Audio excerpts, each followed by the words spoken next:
Hello everyone and welcome back to another episode of the Bear Bard Tales. It is I, the one bear that can say, I'm not okay, I promise. The Bear Bard. Not to be that bear who explains his jokes, but that last statement wasn't a cry for help. Just a reference for the former emo kids out there. Mostly.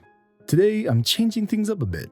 I made some changes to my recording setup. Hopefully this sounds good, and preferably a bit better than before. Before we get into the meat and potatoes of it all though, I just want to say if you enjoy this kind of content and you want to hear more from me, then make sure to like this video and give that sub button some love. If it's red, it means it's sad.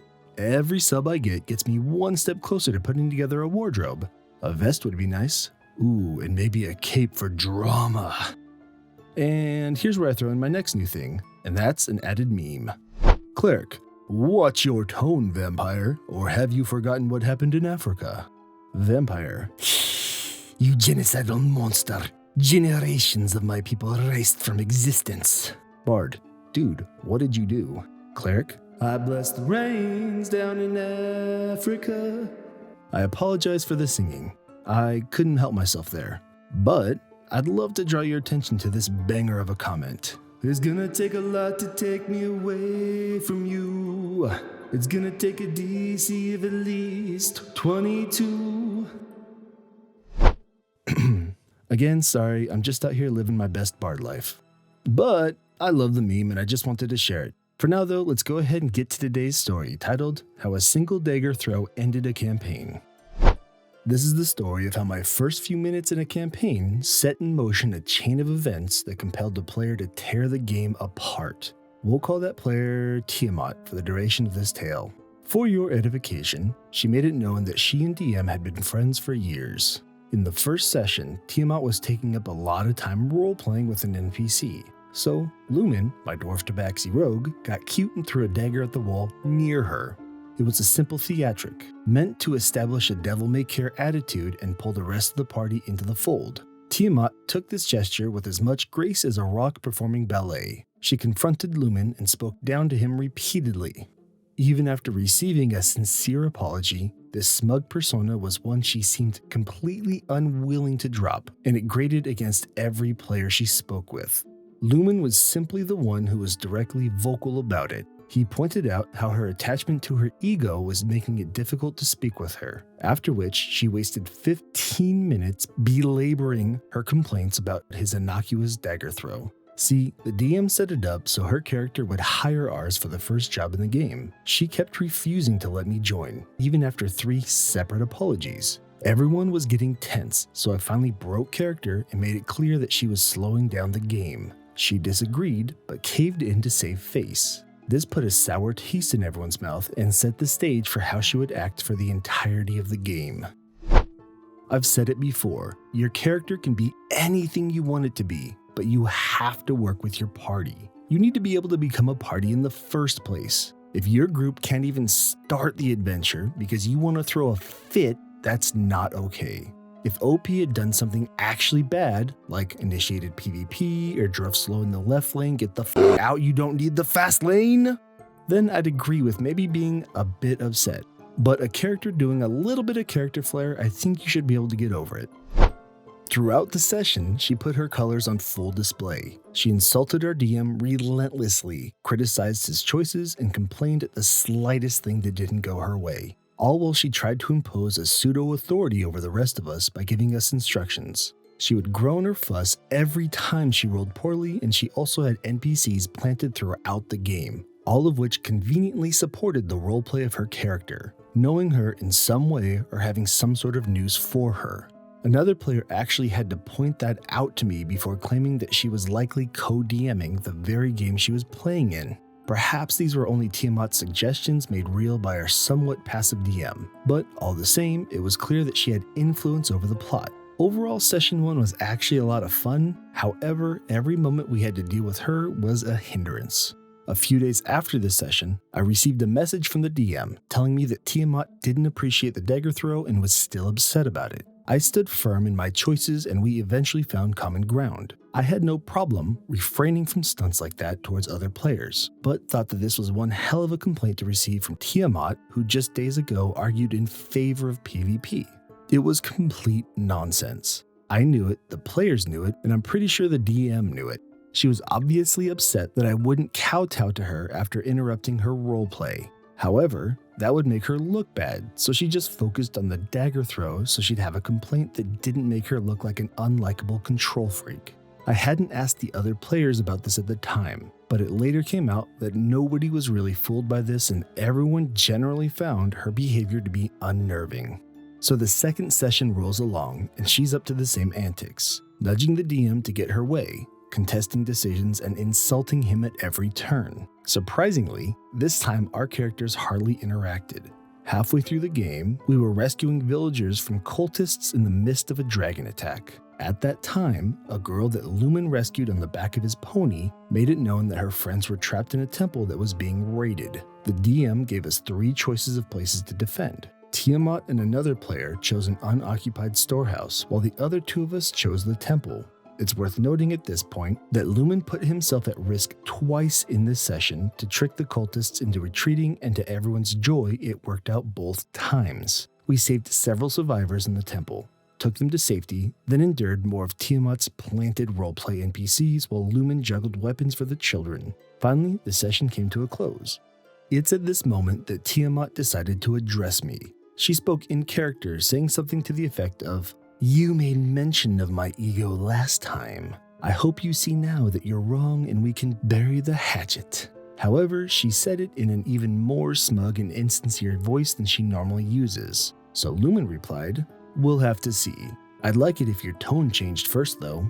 You could hear the smoke billowing from Tiamat's nostrils. It starts slowly at first. She claims she's upset that she's trying to bury the hatchet and I'm just not going along with it. I explain that my character has been largely indifferent to hers. He just doesn't like the way he's being spoken to. She claims she only speaks down to him because she's a noble and she's upset about the dagger. Meanwhile, the other players jump to my defense, claiming that she speaks to everyone in the same smug voice.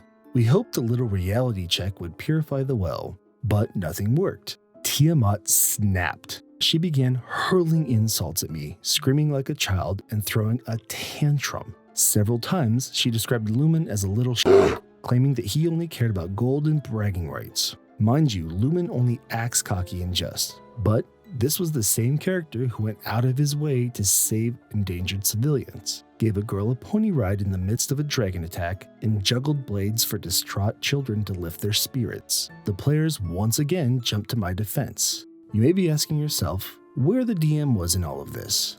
Well, that's really the crux of the problem. It was clear to us now that the relationship between this player and the DM was an abusive one, in which she levered her status as his friend against him to push him into making decisions against his better judgment.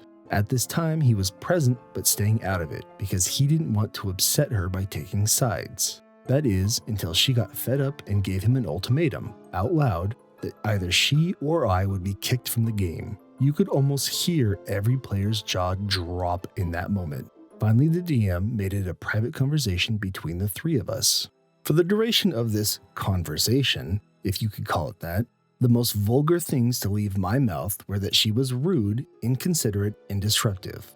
I tried finding common ground and stressed that she needed to think about how the way she acts affects the other players. Meanwhile, her choice comments included insightful phrases like, "I'm his best friend, you don't know him, you're nothing, just dust to be swept away." I couldn't hold back a laugh at that hammy line, especially after I'd just watched this best friend spend a whole session insulting this man, then used her friendship as leverage to get her way. It was pathetic to watch and upsetting for everyone involved. I believe at one point she described him as a seeping wart for having a poor connection. At times, it felt like she had these written down or something. I digress. The argument ensued and Tiamat kept coming back to her ultimatum like a spoiled brat. Throughout this encounter, she'd also made it known that they had an agreement before the party was formed. She got to decide who joined, and anyone in the party who didn't work out with her would be kicked, which is really just a dodgy way of saying she decides who gets to be in the game. Several times throughout the discussion, the DM would state to himself in anguish that he just wanted to play the game, which makes me think this isn't the first time this has happened. About an hour later, and several pauses in which he had to mute the shouting out, he decided to put the issue on hold, and so we left.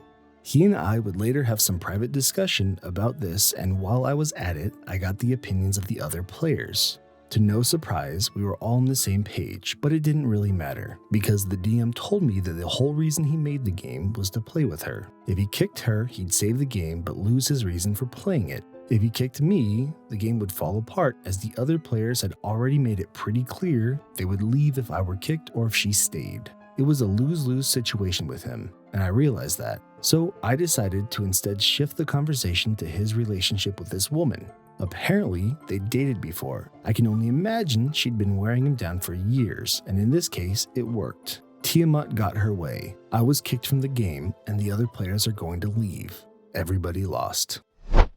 Look, I hate to use the word simp. First, it's new, so I hate it.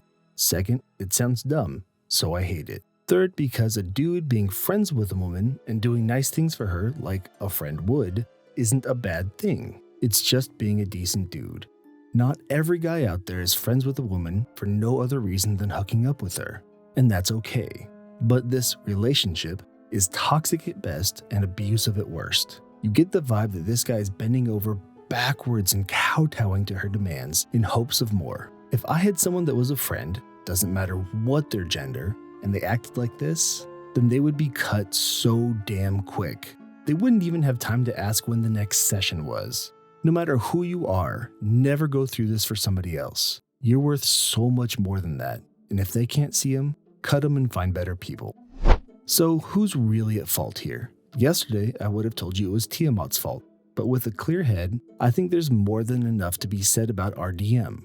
Personally, I think he's a great guy and an excellent DM, except when it comes to Tiamat. When you really get down to it, the reality is that Tiamat is an abuser and DM is an enabler. She's at fault for how she acted, and he's at fault for knowingly putting a party at risk of her behavior, which based on his reaction is likely something he's experienced with other parties in the past.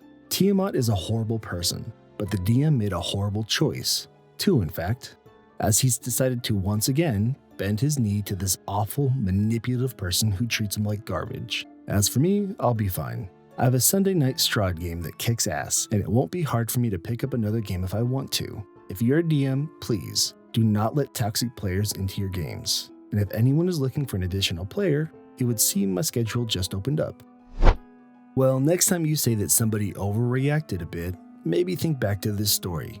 I mean, okay, can throwing a knife into the wall close to somebody and being a bit edgy be considered slightly aggressive? I mean, sure, more than giving a bouquet of flowers. But this much of a pure temper tantrum fit over something like that, and keep in mind this is a make-believe event, not even a real knife, is just too over the top. And with a 3-year-old of my own, I know a thing or two about temper tantrums. But as bad as this player was, as both a PC and a person, and yes, they were bad, I have to agree and put this on the DM. I get it, confrontation is hard, it's not fun, and it's never something you want to deal with. But if you want to run a game, it's on you to deal with it. First, you can't let a player dictate your story. If you throw in some NPCs that your PCs know, that's great, but make sure they all have characters they can connect with, not just your main character. Second, don't have a main character. Unless you have some weird/unique group dynamic and everyone was cool with being secondary, it's a disservice to them to be secondary. They're in your campaign too. Give them that respect. Third, you have to be objective at the table. You're the one who people depend on to be able to mediate and unbiasedly handle conflict that comes up between players. If you can't do that, then you're doing it wrong. Now, I don't want it to feel like I'm just dumping on this DM and calling him a bad guy. Unfortunately, you know this guy is probably one of those sweet dudes that are just doormats that think this is how you do things. He really needs to grow a spine and get away from her. Whatever their history is, I can guarantee it doesn't warrant this behavior. I'm glad that OP has a better group situation and they can find a second group to round out their week. I hope the DM can find something similar and Tiamat can find some peace and be better. With that though, I think it's time for this week's Bearfacts. The commonly recognized panda subspecies, the giant panda, accounts for the majority of pandas existing in the world today, which are predominantly found in the Sichuan region of China. However, there is also a rare subspecies of panda, the Qingling panda, that only lives in the Qingling Mountains of the Shaanxi region of China. These special pandas are a little smaller than the common giant panda, and their fur is brown and white instead of black and white. Neither of these panda subspecies is the same as the red panda, also called the lesser panda, which is a more distantly related cousin of the giant panda. The red panda is itself endangered. It's found in the Himalayan mountains across Nepal and China.